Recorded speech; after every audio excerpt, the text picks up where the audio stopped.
بيروت قصص كتيرة طبعت وجودنا بلبنان والعالم على مر السنين. من الميدان بودكاست اللجنة الدولية للصليب الأحمر بلبنان نحكي فيه عن مواضيع بتجمعنا وبتعكس أساس مهمتنا. It is no secret that the Near and Middle East region faces numerous challenges, including armed conflicts, political and economic instability, environmental issues, and displacement.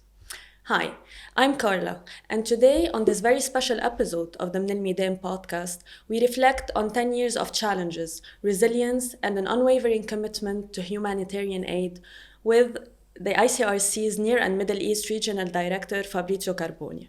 Hi, Fabrizio, and welcome back to Lebanon. Thank you. It's good to have you here with us to be able to have this quick discussion with you. We know you were the head of delegation here in Lebanon from 2013 till 2017, and now you're visiting back as a regional director. So in your opinion, what has changed and what more can be done in this country? What has changed? I mean, a lot of things. Complicated question. No, it's not a complicated question. I think I've never been in a place where the change was so radical. Mm-hmm. I mean, just visually. Yeah. You know, when I was in Lebanon, it was very noisy, a lot of people in the streets, a lot of cars, a lot of shops, people visiting, people traveling. And then you come back today. It's not a Swiss city, yeah, but it's something else. The energy is radically different. In this neighborhood where we are, Amra, yes, you could really feel that the energy is different. The energy is different. You really feel that a lot of people have left. Yeah. You see the shop closed. Mm-hmm. Yeah, it's a very different vibe. Yeah. And what do you think can be done? I mean, we know why things have changed. Definitely. You know, there was a financial crisis. Mm-hmm. There is the COVID, which was also something massive. Yeah. You have now the instability and the ripple effect of the crisis in Gaza. But I think you had the explosion in the port. Yes. So I think a lot of traumatic events in a very short period of time. And all those traumatic events took place in a country which was already very fragile. That's true. Because of the Syria crisis, because of the refugees. So what needs to be done? That's probably a question which goes way beyond what a humanitarian can answer. For sure, there is a feeling of wasted opportunity. There is a feeling that, can't be like this. You know, you can't have everything, and I believe Lebanon has everything. It has really a unique human capital. Yeah. It's really interesting to see how successful Lebanese are outside Lebanon. Definitely, because they have maybe better opportunities there. Probably. Yeah, and you've worked in the region for more than 10 years now, and of course it hasn't been easy, I'm sure. So what are your reflections on the challenges that you have witnessed maybe, and how did this affect your leadership in the humanitarian field? The last 10 years were... You had the end of, I would say, all the fighting, these big battles, in Aleppo, in Mosul, yes, you had the one in Deir ez-Zor, all this Raqqa. Yeah. You at the end of these big battles. Yeah. And I believe with the end of those big battles, there was a form of hope. Yeah. We went through 10 years of incredible violence with thousands of people killed, probably hundreds of thousands of people who disappeared. You had thousands of people detained in really substandard conditions. You had really a humanitarian crisis which I believe had an historical dimension. And we all thought that after this, there would be an understanding, a collective understanding in the region that if you want to avoid another cycle of violence and instability, you can't only focus on the security agenda, and that you also need to focus on the root causes of violence. Peaceful coexistence, equal access to economic opportunity, access to education, quality education, access to jobs. I mean, the root causes of violence, and that there were still issues to be addressed politically. Yeah, definitely. And then also the way we manage the humanitarian consequences of those big battles, the aftermath, would matter about stability. Yeah.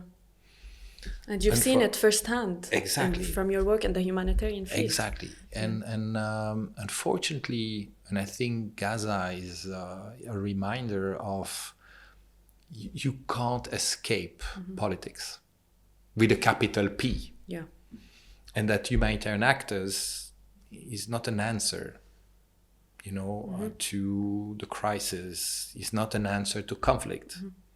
We try to buy time for politics. We try to preserve a space. We try and insist on the try to preserve a form of dignity, humanity, because at one stage you need to make peace with your enemy. Yeah.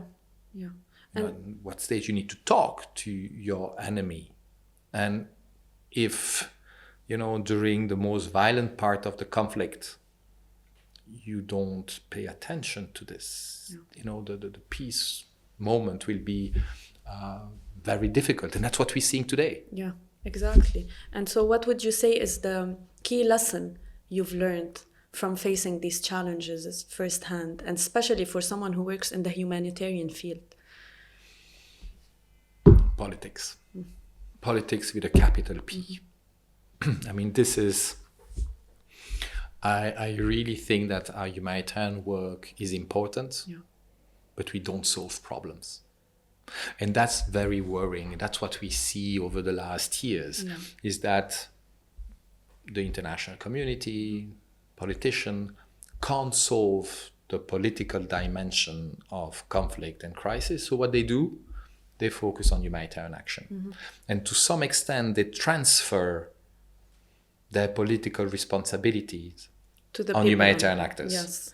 And so we find ourselves, being accused of failing on issues which actually we're not responsible we're for. not the one who needs to solve and address this. Just like you said, we have to go back maybe to the roots of the problem rather than just solving what is going on the ground. And this is a trend which is extremely worrying. It's not new, but it's accelerating.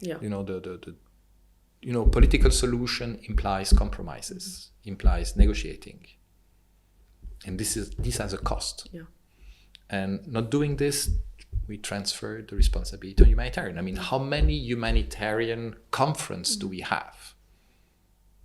I mean, on Syria, we're going to reach soon, I think, the 10 years where every year we have the Syria Humanitarian Conference. But actually, this conference will never solve the crisis. And the main issue.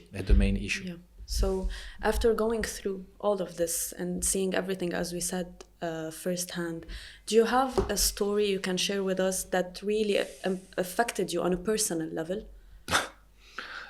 One of many, I'm sure you have but a lot. I mean, obviously for me, when the Islamic State group lose the territorial control of part of Syria, especially in the area of Baghouz, we saw, I was there, I was in Damascus, it was happening, and we were there with our president at that time, Peter Maurer, and it was happening, and we say, no, that can't be. We thought that there would be a couple of thousands of women and children leaving this area of Baghouz, but actually we ended up not with a couple of thousand, we ended up with more than 60,000 women, children, just living those basements, because they were all underground while the fighting were taking place.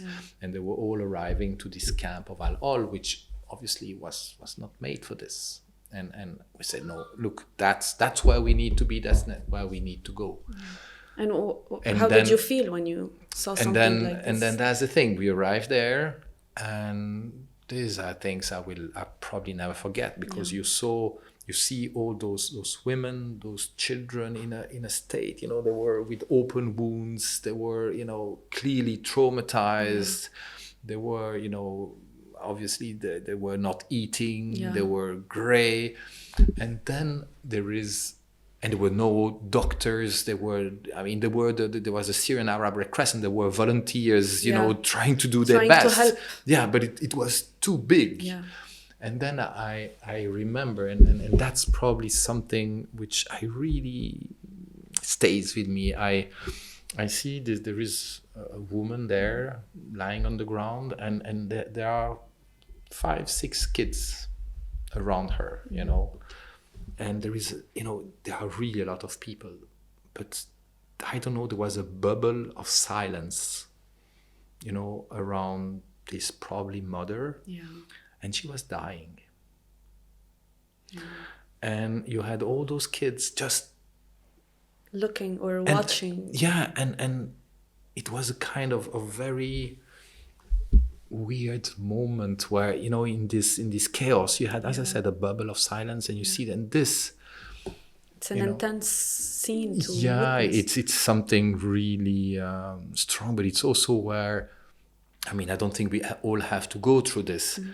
But that's where you need to, in my view, anchor your humanitarian, not commitment, indignation.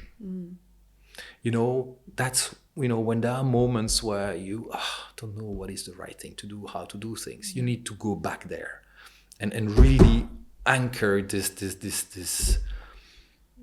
will to do better, this ambition to be relevant in situation of humanitarian crisis, even if it's difficult, even if probably we're going to fail, even if it's going to be perfect, even if we're going to be criticized. It reminds you why you do your job. But it's something which resonates deeply, I think, as humanitarian work, and this is this humanitarian indignation. I think that's what needs to make the difference when you work, at least I hope, in the ICSC, but also in other organizations. One stage, it can't be like this. It can't stay like this. We have to do something. Something needs to happen. Yeah, so seeing these images and actually putting maybe your work and your mission aside, do you feel anxious or frustrated in the face of all of these challenges that you see on a daily basis? I think anxiety is probably the right word. It's the fear of not doing the right thing at the right time. Sometimes. Guilt, I don't know, anxiety, doing the right thing at the right time, good enough, fast enough, impactful enough.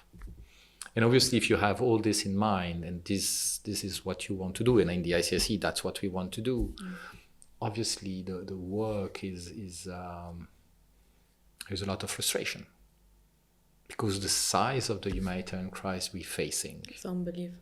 It's just overwhelming.